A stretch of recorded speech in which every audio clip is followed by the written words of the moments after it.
नमस्कार। कैसे हैं आप सभी लोग। एक प्रमुख जानकारी देने के लिए मैं यहाँ पर आज ये वीडियो बना रहा हूँ, क्योंकि आज एमपीपीएससी 2019 को लेकर हाई कोर्ट में सुनवाई थी और उसको लेकर तरह तरह के मैसेज मार्केट में चल रहे हैं, सोशल मीडिया पे चल रहे हैं और मुझे लगातार सभी मित्रों के कॉल आ रहे हैं। सबके कॉल नहीं उठा पा रहा हूँ किसी कारणवश से और सभी को जवाब नहीं दे सकता, इसलिए मैंने सोचा ये वीडियो बना के आप लोगों को जानकारी दे देता हूँ। मुझे भी जानकारी नहीं थी एक्चुअली मैं बिजी था। एक भोपाल से पंजाब केसरी की टीम आई हुई थी तो उनसे वार्तालाप कर रहा था, तभी एक मित्र का कॉल आता है कि आज मध्य प्रदेश हाई कोर्ट में जो सुनवाई चल रही थी उसको लेकर फैसला कुछ हो गया है कि एडिशनल मेंस होने वाला है और 7 अप्रैल के जो जजमेंट था उस जजमेंट को क्वैश कर दिया है हाई कोर्ट ने।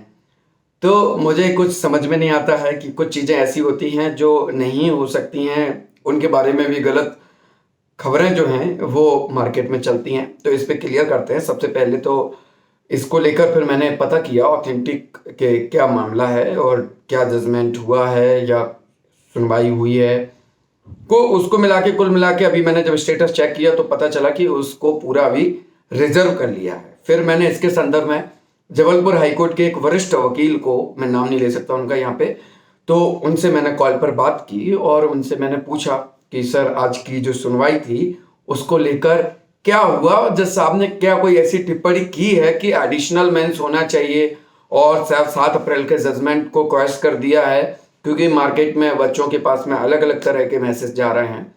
तो उन्होंने स्पष्ट किया है कि देखिए सुनवाई हुई है आज और उसमें जज साहब ने पूरा जो आर्ग्यूमेंट थे पक्ष और विपक्ष दोनों के सुन लिए हैं। उसके बाद में फैसले को सुरक्षित रख लिया है और उसका अब कुछ दिन में कल आ सकता है, परसों आ सकता है, आज आ सकता है, उसका फैसला आ जाएगा, ठीक है, ऑर्डर आ जाएगा। लेकिन मैंने जब उनसे पूछा कि सर एडिशनल मेंस को लेके कोई बातचीत हुई, तो उन्होंने कहा ऐसा जज साहब ने कोई टिप्पणी नहीं की है कि एडिशनल होना चाहिए या क्या होना चाहिए। उन्होंने कहा है कि उन्होंने तो सिर्फ आर्ग्यूमेंट सुने हैं और बाकी उन्होंने फैसला सुरक्षित रख लिया है। तो कुल मिला के मैं यहाँ स्पष्ट करना चाहता हूं कि ऐसा अभी किसी भी प्रकार की टिप्पणी नहीं आई है जज साहब की तरफ से कि उन्होंने एडिशनल मेंस के लिए दे दिया है। दूसरा कि एक मित्र कहते हैं मुझसे कि 7 अप्रैल का जो जजमेंट था उसको क्वैश कर दिया है जज साहब ने।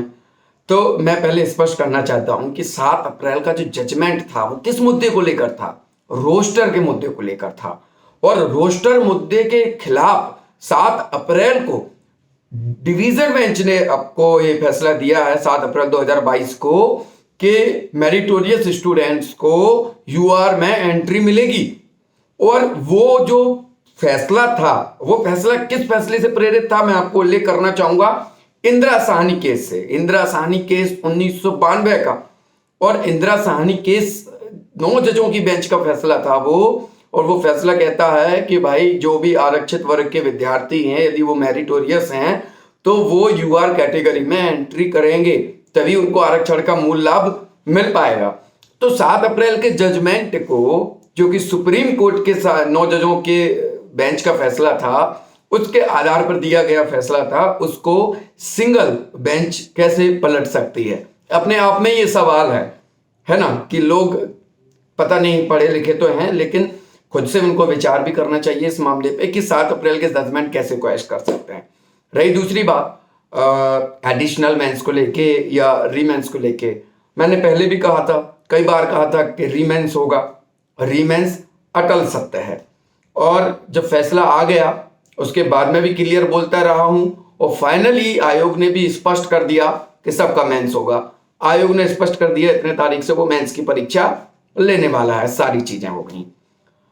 तो मैं इतना कहना चाहता हूं कि लड़ने का अधिकार जो है वो सभी को है। अगर किसी को लगता है कि उसके साथ गलत हुआ है तो वो सभी जाते हैं हाई कोर्ट में और उनको लग रहा है उनके साथ गलत हुआ है तो वो भी गए हुए हैं।